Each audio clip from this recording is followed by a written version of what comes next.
it's something that often people think of first when they talk about M&A integrations. You got to make sure that all the good people stay.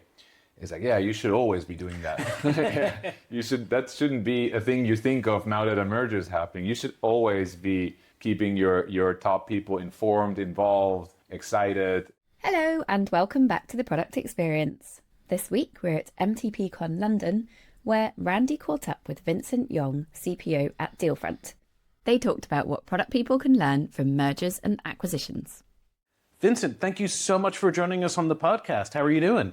Good. Thanks for having me. Great to be here today. So we saw you yesterday at the leadership conference, pre-conference at Mind the Product, and you did a really great talk on M&A. And I know it's an area of interest, but before we go deep on that, can you just do a little bit of an introduction for anyone who wasn't lucky enough to be there yesterday? Sure. I'm Vincent. I'm currently Chief Product Officer at Dealfront. Dealfront is the result of a merger of two companies, EchoBot and Leadfeeder. And we've worked hard the last 3 years to bring them together. So that's part of where the talk came from, of course. Before that, I was involved in another integration, which was at ZoomInfo, where I was also in product leadership and worked on the Ringlead integration there. And before that, I've been a founder in the sales and marketing software space as well. Fantastic. So before we get into the specifics of how to do M&A well and how to, from the inception, from thinking about should I do one to how to actually execute one well, let's talk a little about why people would even do M&A, mergers and acquisitions at all. You said something about a study showing that they're not always all they're cracked up to be. Yeah, I was even going to say when you said, I'm going to tell you how to do it well, I was like, I'm not sure I can tell you how to do it well. I can tell you what to watch out for. That's a good starting point. Right? Yeah. So, the statistic I shared yesterday was that 53% of acquisitions destroy value for the acquiring company. That's a stat that came from Boston Consulting Group. There are even worse statistics out there that will tell you that 70% of all acquisitions fail or integrations fail. It depends a little bit on what specific part they looked at. And what you can take for sure is that it means in a lot of cases, it doesn't generate the outcome the company was looking for. Mm-hmm. More than half, typically. And so why do companies still go there, right? And that is because if you have the opportunity to do this as a business, if you have that money because either you have a good investor or private equity backing you, or you can get this financed somehow, then this is an additional way how you can grow your business that can run in parallel to you building the things you already have and growing that, and can suddenly allow you to obtain a whole new customer segment, a new product offering, revenue in general. So it's too tempting not to do it. It's too big an opportunity, but at the same time, it comes with that risk that we just spoke about. So let's talk about the different types of mergers and acquisitions. There's one you mentioned as a starting point yesterday, which is a merger of equals. Why would you do that? That's a good question. Yeah, so to give some examples always, I think it's easier for people to understand. So, well, conceptually, first of all, a merger of equals means that you bring two companies together that are somehow comparable and you create something new out of those two. And when you're doing like a, let's say, classic acquisition, a bigger party is usually buying a much smaller party and they make this part of their offering, right? It's still something new, but it's very clear who is in the lead and who sets the terms on, in general, how this is going to be approached. Dealfront was a merger of equals, for example. So both companies were in similar revenue range and had complementary offerings. So it wasn't, if they would have been the same offering, that would have been maybe different. You'd still pick to go for one or the other. But if they're complementary, you're going to need both afterwards in terms of offering. So you needed to find ways to bring that together. It is definitely the more complicated approach, but I can totally understand why this approach was taken in that integration. It was just, there was no logical party right away to choose, and therefore merger of equals. But I would say generally, if you can go for a leading party that can set the direction, it makes things easier because we spent a lot of time trying to define the way forward together. And I think we did that well when we took our time for that. But that's exactly what happened. It took time, right? And there's a lot of time pressure in M&A to get to results. Well, let's come back to that and the results in a few minutes. Let's talk about being the leading party first, then let's talk a little bit about being an acquiring party. So for a leading party, why would you acquire somebody that's smaller than you? What kind of things are you looking to get out of it? Oh, it can be different things. Let's take the acquisition of Ringlead by ZoomInfo. This is my interpretation. There might be other reasons for that as well. But in my view, this was, first of all, strengthening of the enterprise offering, right? So ZoomInfo at the time, this is a few years ago, I think it still holds today, they had a large SMB offering and a growing enterprise offering. And this suite of tools, which was largely around data quality and routing and those kind of things, was typically bought by larger organizations. And so this was allowing them to get a stronger foothold for that specific segment. So even though proportionally in total revenue was very different for that segment, it was much more relevant and it had a lot more growth potential as well. They could easily see how within their customer base, this could be upsold basically to other companies, other customers they have already. So they're buying for market share, a bit of a competency, but also to be able to get into a specific market that they're not in currently.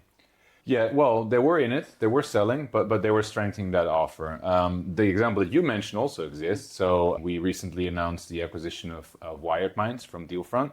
And Wired Minds is in the same space as our lead feeder product, so web visitor identification. But Wired Minds has a very strong position in the DACH region, so it's an established player there, which is one of the areas where lead feeder is globally used by a lot of companies, but specifically in the DACH region, actually not as much as we had in other countries. So this is it's a nice way to, like you said, like acquire a customer base in a place maybe where you're not. So when you're going into a new market, it could either be going into, say, enterprise or going into new regions. Both of those are, for example, treated pretty much the same from that perspective. There is another reason that also played a role in the ZoomInfo integration, which is that the capabilities that Ringlead brought into it, there are a lot of also around data quality, right? And so that's not just important for enterprise. It's just that in the enterprise, people will want to customize more. But if you make this part of your general offering, then all those SMB customers, they also don't want duplicates in their CRM, for example, right? And you might not be able to sell them the same thing, but you can make your solution a lot better as a whole, right? So that's when you get to like technical capabilities. These are a bit harder to justify, typically, unless you know exactly what you're looking for. It's very specific technology. But in most of the cases where I've been involved in it, it's one of those first two that you just mentioned, yeah. You also, it's probably more of a Silicon Valley thing, you also hear about Acquihires, where a company is bought mostly for the team talent. That's right. Those are usually smaller acquisitions. And in that case, they're not doing anything with the product after that. Yeah, that's not like, because we're talking about product, we focus largely on like when you're starting to bring things together. But you're right, definitely. And that can also be patent reasons, or there are definitely more. But when you start bringing really the offerings together, I think it does come down to those 2, 3 that we just mentioned. Okay. And there was one other that I think you brought up yesterday as well, which was when you're acquiring someone mostly to reduce competition in the market.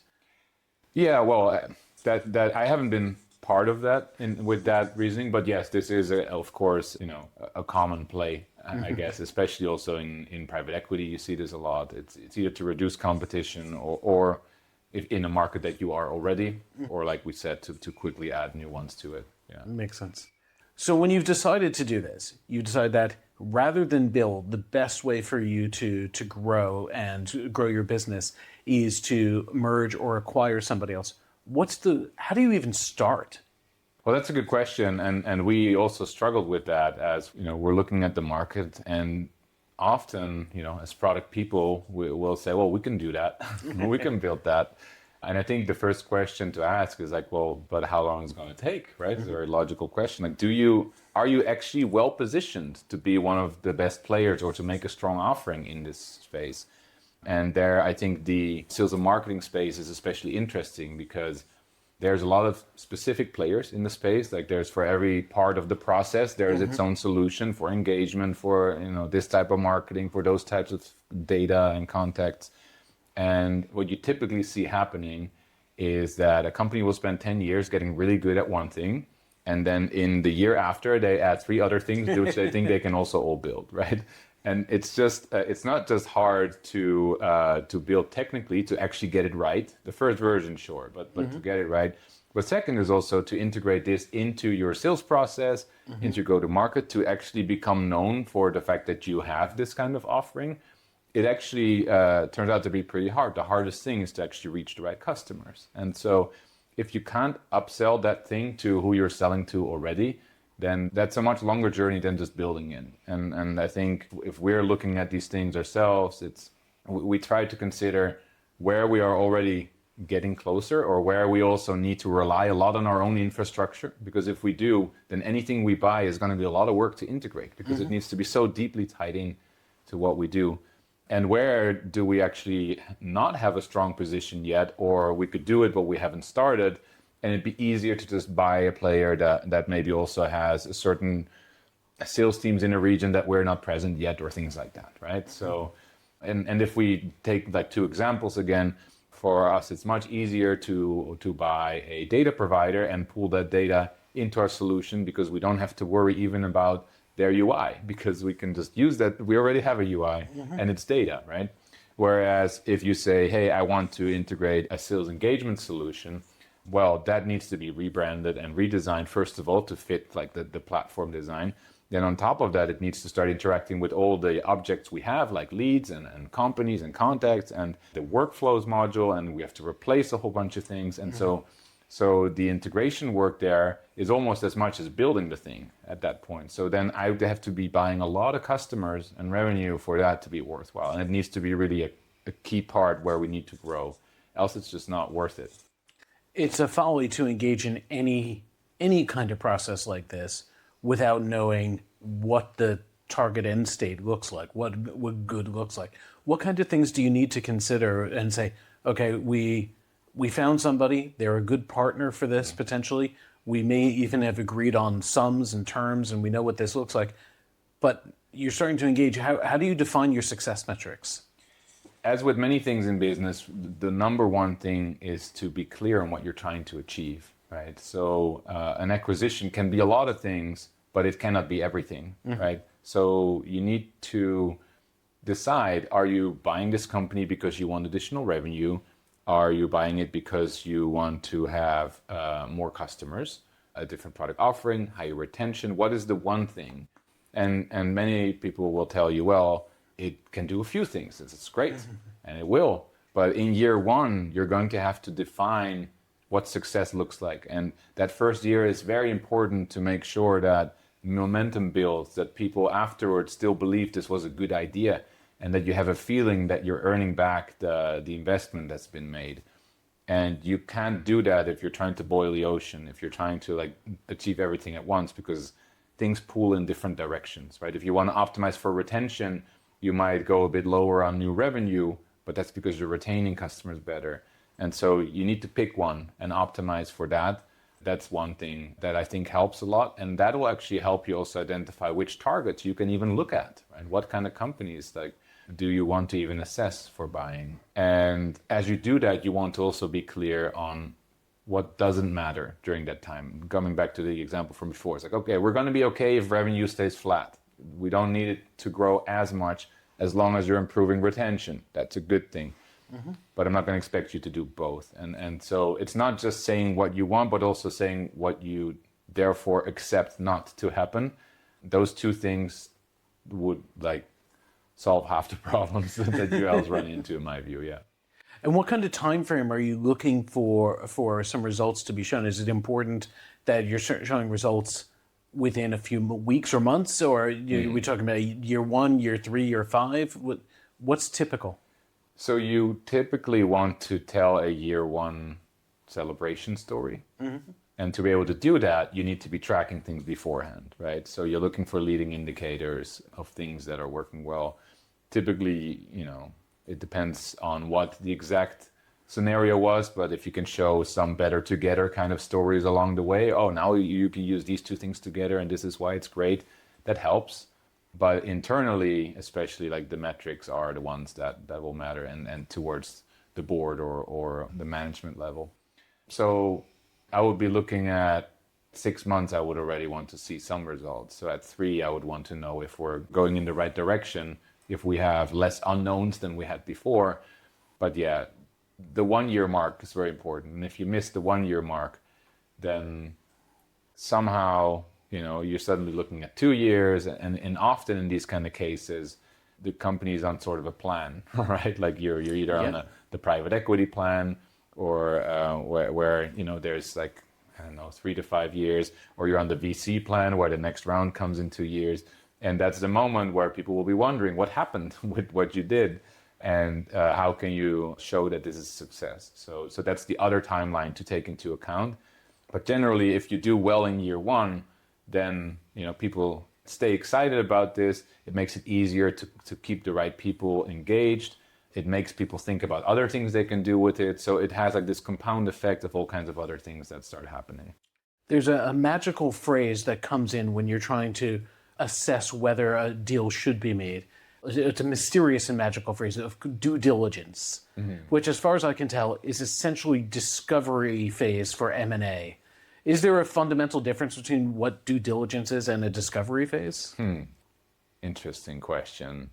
So due diligence is basically when you've said, this looks interesting, I think we could make this work, I think we want to do this. Like depending on what the details look like and if everything you said is actually true, right? Like that's kind of what due diligence is about. So are there any skeletons in the closet? Do the metrics hold? Like, did we have the same understanding? When you said it was this, is that also what I think?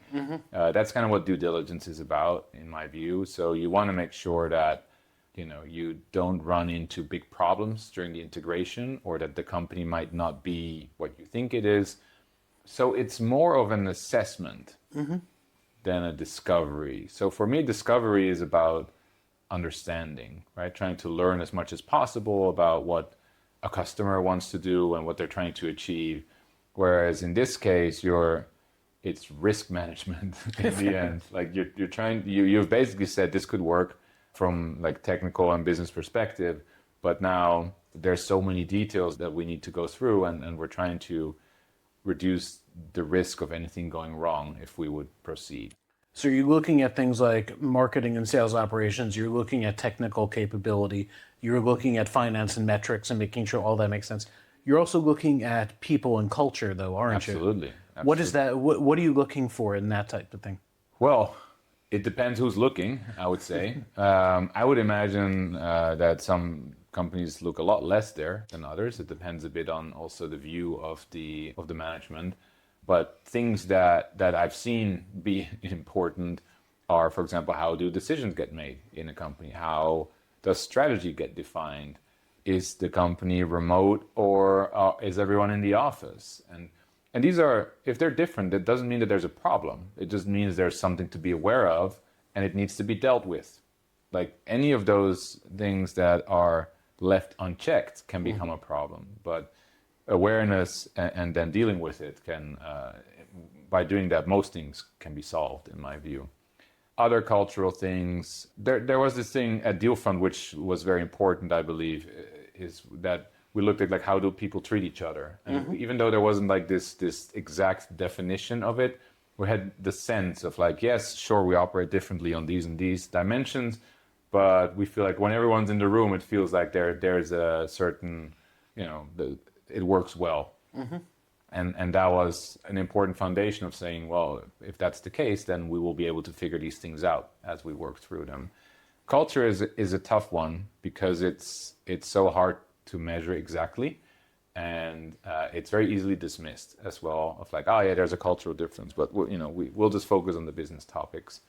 And I think it's easier, again, if you have a leading party, coming back to that topic from the beginning, because the following company, the acquired company typically, will know that they need to assimilate to that culture. The people that don't feel they're a cultural match will make up their mind and usually go somewhere else. And that's okay if that happens. Like, you don't want all your good people to leave, but it doesn't mean everyone needs to stay either. Like that, to hold on to that is not healthy either. But that simplifies things a little bit. Okay. Let's move into a slightly different area. You talked about a lovely 2x2 matrix, and It's a product podcast. We love our 2x2s. And yours was product features and customer segments, specifically in the B2B space. Can you talk a little bit about what goes into this 2x2 and what are the different quadrants? Yeah, absolutely. So as with all these things, like there's many ways you could segment this differently, but I think the two dimensions that I've seen have some of the biggest impact on the complexity that you have to deal with are, on the one hand, the technology. So the features, are they either independent? Are they similar? So independent would be like a bookkeeping software and a task management software. Similar would be like we have with Wired Minds and Leadfeeder, like similar product, right? Different geos, but similar use case. Or complementary would be what we had, for example, with Ringlead and ZoomInfo. It's like this is an additional offering to customers that you're selling to. So those are like the three levels I see there. And then on the customer side, in the B2B space specifically, right, you're selling to people within a company.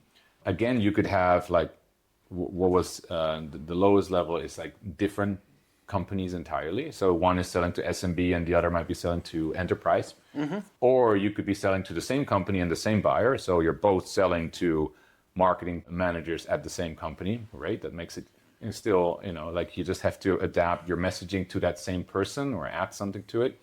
Or you could be selling to different buyers in the same company. So now I'm selling to the marketing person, but I need to reach the sales team for this other thing. So now I have to find another way to reach that other persona within the same company that I'm talking with already. And those are the two dimensions, and they lead to different levels of complexity, right? If it's independent and different companies, nothing to worry about. There's no interaction, right? Nothing to worry about.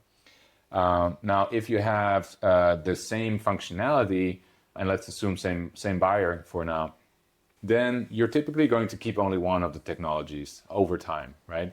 And that also, again, means less technical complexity. You just have to migrate users or figure out how to give them access to the other software, but you don't need to actually, work on the product. I feel like the word "just" is doing a lot of work there. Just migrate people. Yeah, I might be underselling a bit the work there. That's right. No, that takes 1 or 2 years. Yeah. And then when you're having complementary products, then you have to, first of all, often do, like I said in the beginning, you have to do a redesign, which is exactly what we did with the Ringlead product as we made Operations OS out of it. We had to redo the entire front end. We had to connect the user models in the back end with those of the ZoomInfo platform. And then we had to figure out how to connect all these things with each other and basically create new workflows, new use cases of the combined offering that didn't exist before. And so that's the part that creates complexity. It's an unknown. It doesn't exist yet. I don't know yet if it's going to work, and I have to start figuring this out to make this a success, right? So that's hard. And then there's one more level. I'm not sure if you wanted to. I wanted to ask, so with that level of complexity, what is your year one story? Is that realistic at that point? I'll answer that after I cover the last one, because that's a it depends kind of answer. The top level is if you have this complexity on the feature side, and you also have this complexity. So you have complementary products, and then you're also selling to a different buyer within the same company. So now you have to figure out how to, so again, unknowns. You don't know yet how you're going to go from this one person to this other person to sell them something that doesn't exist yet, because you have to figure out how that still works. And so unknowns on top of unknowns. And again, like you just highlighted, 1 year to figure it out, to show first results. You don't have to have all the answers, but you got to show something, right? And that's what we were doing at Dealfront, right? And it's a lot of work to get through that. And I think your question was like, what do you show at year one? What kind of story are you telling as your year one story in that case? Yeah, and I think in that case, again, based on the learnings of these past experience, I think it's again about picking the one metric that you want to focus on in year one, which could have been anything also in the Dealfront scenario or in the ZoomInfo scenario, and just say like, hey, we want to maximize adoption, or we want the retention number of our other customers to go up because we know that this product retains better. So, so that's, you tell a part of the story, but you focus on something that you can impact. you're picking a leading metric, not necessarily the profit metric at that point. That's right. Yeah, yeah. Makes sense. Let's talk a little bit about what it's like. So you've done the merger, you've done the acquisition, you've set a vision, you've told people this is what we're trying to focus on. But now they're on the ground, they're trying to actually do this. And often you're trying to find some efficiencies in this. So teams are being told, here's your new goal. It's potentially bigger than your old goal. You may not have the same people that you had. You may not have the budget to do it. What does that actually look like? What kind of considerations need to be taken into place? Yeah, that's a problem that's not even specific to M&A, I would say. Budget cuts happen all the time. And there is, of course, this question around if you're being acquired. Like most mergers and acquisitions, most integrations are classic large party buying a small party, right? Now, if you're that small party, I think one part is to be aware of how important are you in the business, right? Are you 1% of revenue or are you 10, 20, 30% of revenue? And based on that, you can expect more or less budget to be assigned logically, right? That was the choice that was made. That was very clear when the acquisition happened. So whoever decided to sell the business should have been aware of this, right? Now, that first of all is just good for awareness. It doesn't necessarily change what needs to be done, but it allows you to manage your expectations and maybe avoid disappointment. Now, the other part is that you want to make sure that you have a budget assigned. And like I said, I will die on that hill to get a budget assigned. Like I need to know what amount of money I can work with, and that when I decide, or like when someone decides to leave, that I can replace them, or when I decide that maybe some personnel change needs to happen, that when someone gets let go, that I can also replace them. Because if you're in a situation where you don't know if someone leaves, if you can fill that role again, then very weird dynamics start happening that are not healthy for any business. So really making clear that even if the budget's lower, just tell me what the budget is and give me freedom, right? And then I'll work with whatever you give me. That's the job, and that's your job, and it's my job. Like if you're talking with management, that's okay, but then let me do what I need to do, right? And by doing that, you can take away a lot of the uncertainty around at least what means you will have to achieve your goal. There is this other part around when people leave the business, like do they take away knowledge of certain things and how to deal with that. It's something that often people think of first when they talk about M&A integrations. Oh, you got to make sure that all the good people stay. It's like, yeah, you should always be doing that. That shouldn't be a thing you think of now that a merger is happening. You should always be keeping your top people informed, involved, excited. And of course, that gets extra attention when an acquisition happens. And that's good. And I think that's important, but it's almost like a no-brainer. But still, people are going to leave, and it's okay. And it's just part of, sometimes it's also better for them. And then it's good to help them, even if they want to make a decision like that. The bigger question for the company is like, can we do without this knowledge? Can we do without and the things that this person was responsible for?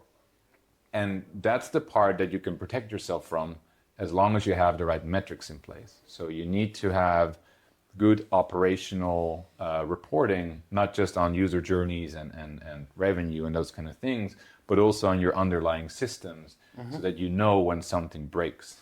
So performance and health metrics on these things. That's right. And that because you're going to also shift some responsibilities of like, oh, we already have an infrastructure team, so let's put this thing that these guys were also doing, let's put it under their responsibility. And they can now cover this other topic. Turns out they were doing a third thing that everyone forgot about. They thought they weren't responsible anymore, and it wasn't handed over to the others either. And then when that thing breaks, then it might be, depending on the impact of it, I've seen in some cases people find out only months later that thing hasn't been working for a while or has been doing something different. Those are the more dangerous situations, and it's inevitable that it will happen. You do your best not to let it happen, but it will. Complexities are just too high.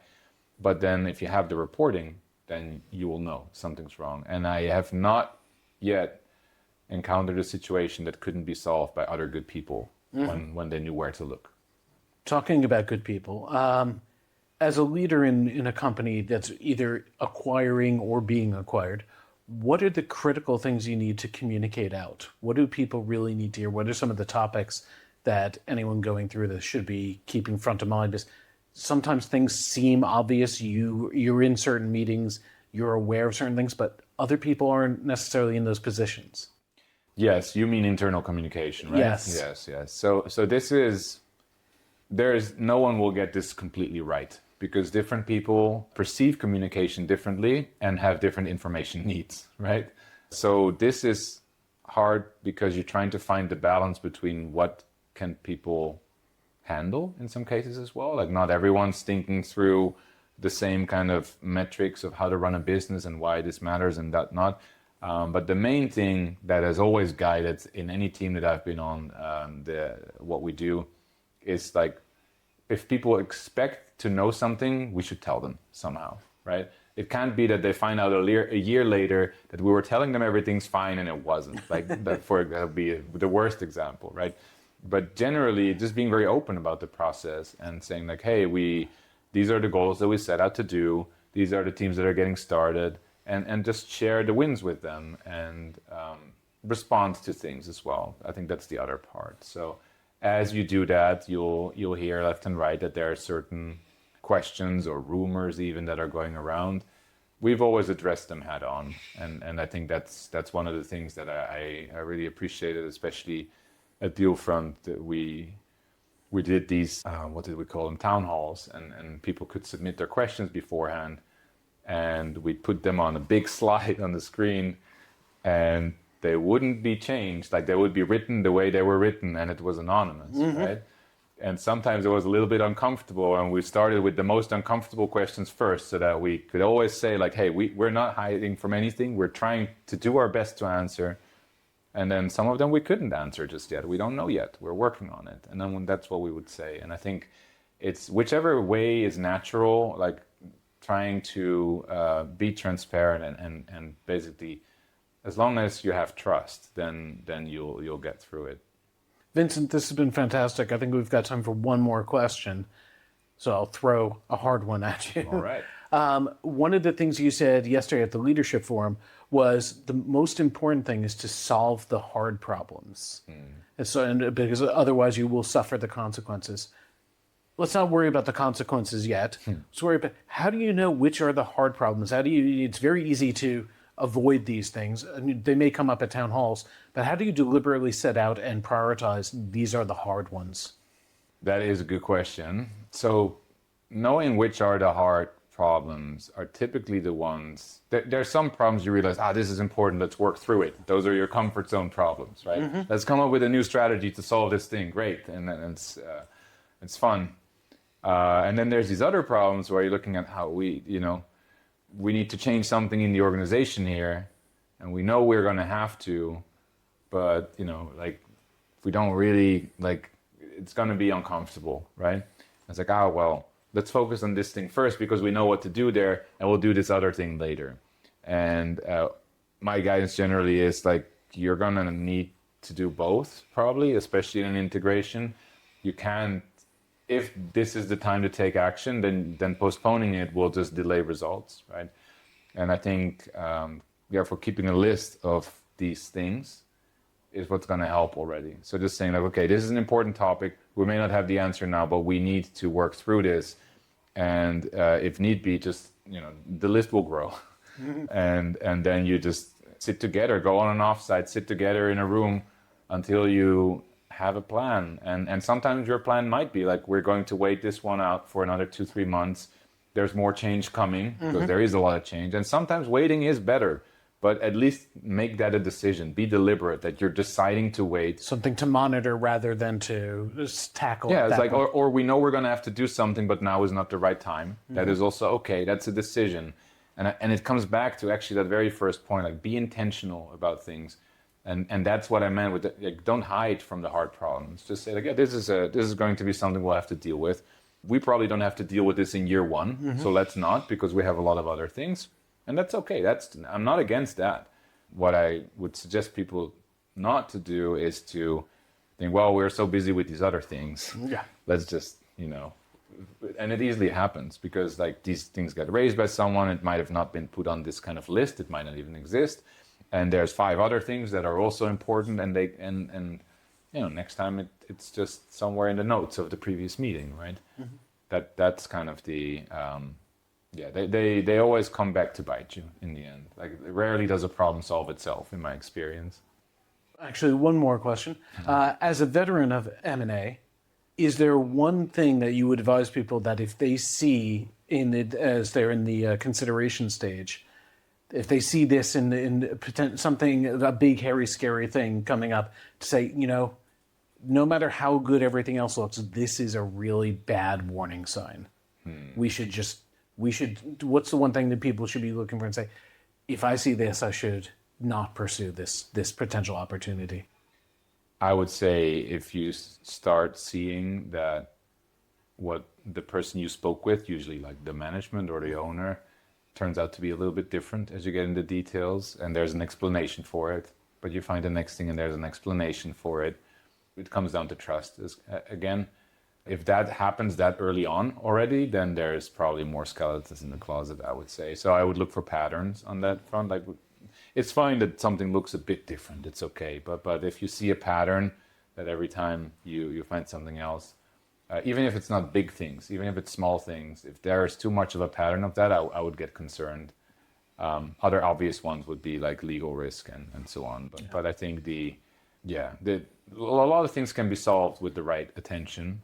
But if there's a mismatch in terms of what people are telling you and what you're seeing in real life, then I would probably walk away from that. That's great advice. And we've stayed away from some really obvious concerns, like regulatory and monopoly concerns and things like that. If you're going down this path, there will be people at the table who will be advising you on that. So exactly. And luckily, if we're in product, someone will have dealt with that already for us, right? Hopefully. Yeah. Vincent, this has been fantastic. It's a huge and fascinating topic. I've been through this on the acquired side a couple of times. It's always fascinating. It's great to hear it from the other side. Great. Thanks so much for having me. It was great to be here. Thank you.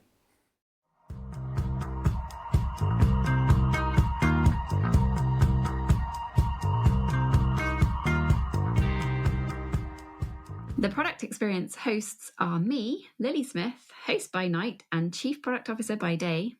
And me, Randy Silver, also host by night. And I spend my days working with product and leadership teams, helping their teams to do amazing work.